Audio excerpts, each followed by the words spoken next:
Hey, good morning, everyone. This is day 2, but really it's kind of like day 1. It's so hard to say. This is a humongous project. I am so excited for the opportunity.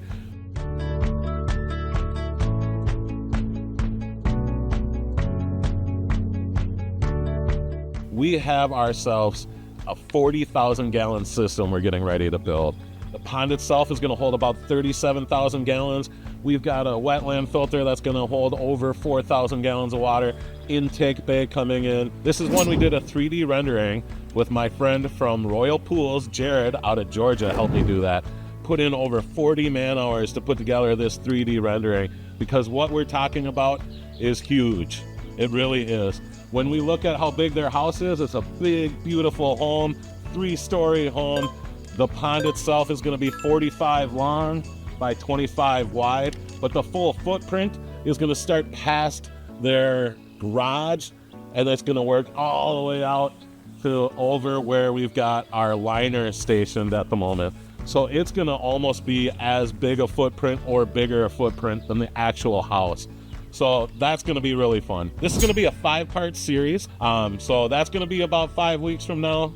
It'll be worth the wait, I promise you. So we'll take you through in part 1 just how we design this. Then we're going to start excavating, and then we're going to show you that hydrostatic relief system that we came up with, which is going to be pretty complex, but it's going to withstand the test of time, and I'm really excited by it. So thank you for joining us. I am Nick the Pond King, and this is our channel, Pond King Water Gardens, where we get to create living works of art 1 yard at a time, and it starts right here in Prior Lake, Minnesota. How awesome. I love my job. Let's get to it.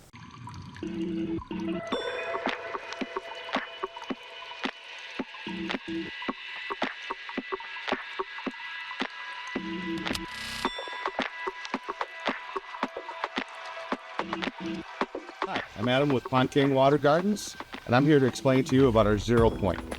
Whenever we're doing a job, we want to make sure that we have a reference point that we can start from, that we always know how far up or down from our 0 point we are, and that's how we establish our levels.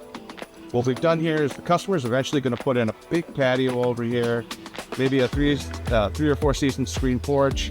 So we've tried to estimate where that porch is going to come in and then set our 0 point accordingly. What we do is we take our smart level here, put it on our 0 point, power it on. Now once this is zeroed out, anywhere we go in the project and we put this down, we know how far up or down we are from this point, and that helps us determine our water levels, where we're setting our rocks, where we're getting all of our measurements from.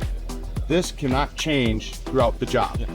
Every day we come in, we're going to set this level to this 0 point, and that way we know we're not changing our levels as we're going through the day or through the project.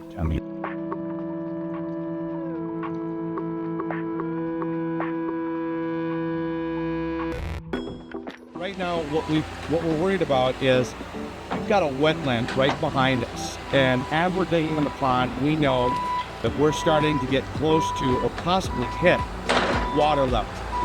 So what we're going to do is we're going to put a relief system in that allows the water underneath the pond to collect, and then we can run it out to the wetland. That way we don't get the groundwater coming in and bubbling up to the bottom of the pond and pushing the liner up.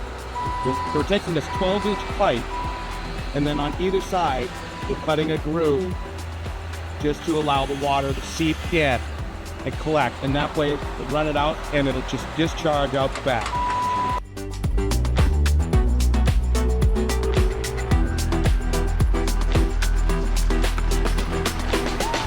So right now Nick is digging out the main portion of the spot, the deep section. We want to be 4 feet deep, 48-inch foot. We're going to dig it out 51 inches just to allow for extra, if we need to lay gravel down or sand down on the bottom.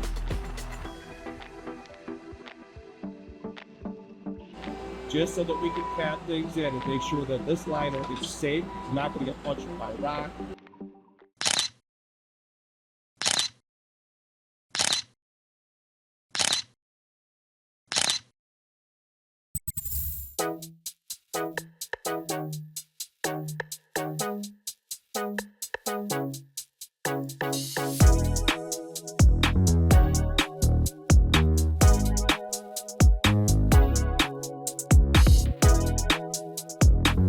Well, last time I talked to the camera, we were just talking about our excavation plan and what we were going to be doing.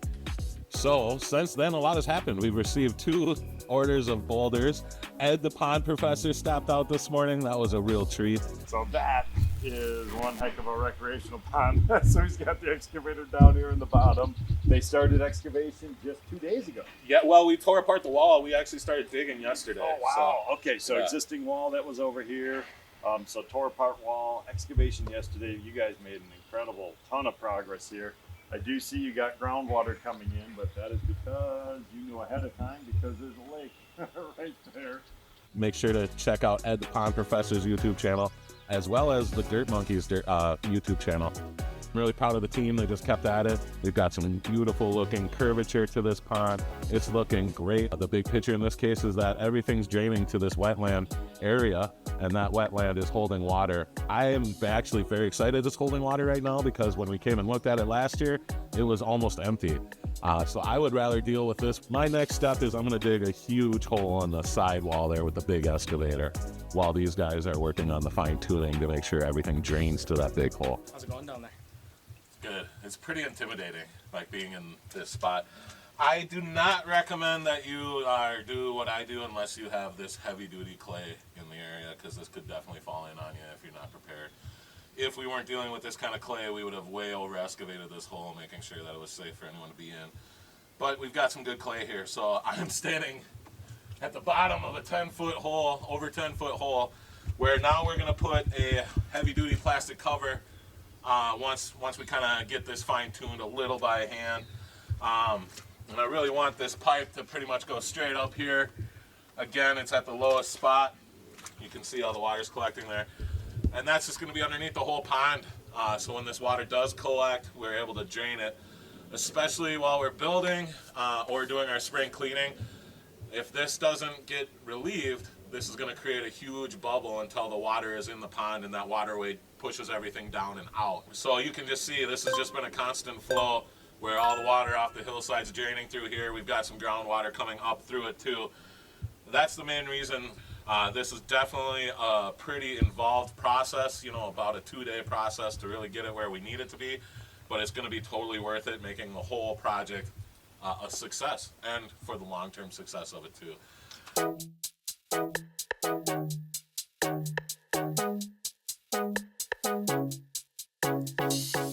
We're going to take that pump, we're going to unbox it, and we're going to put the drain up, and we want to know where that's going to trigger it to start to where the bottom is. So I want the water coming into the drainage area to be higher than where that trigger point is. So all that water has a deep spot to go to, and it'll easily drain out.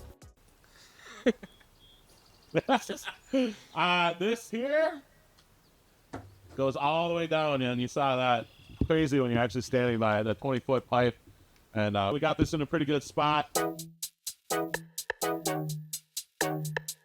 What a fantastic day. We really focused our attention on getting that hydrostatic relief pressure in place. So we got that in place. We'll still hook up the pump and stuff. We'll still have to do that, but was hoping to put liner down today. I called in a buddy of mine, a lifelong friend who's been here throughout the building of the business, who's come in and pinched, but we just didn't quite get there. We probably could have pushed forward and get the liner down, but everyone would have been leaving at 7 tonight, and that's when mistakes get made. So I decided, you know what, as a team, let's talk about this, and everyone agreed it's a good decision to just call it a night, put the tarps down, and plan for rain. So we're ready for rain. We've got our drain pump in there on top of our liner, so hopefully if it does rain first thing we do in the morning, just plug that in. Did a little bit of groundwork, sloping, making sure that the rainwater runs off, and that's going to do it for the end of part 1. What do you think, Parker? Yeah.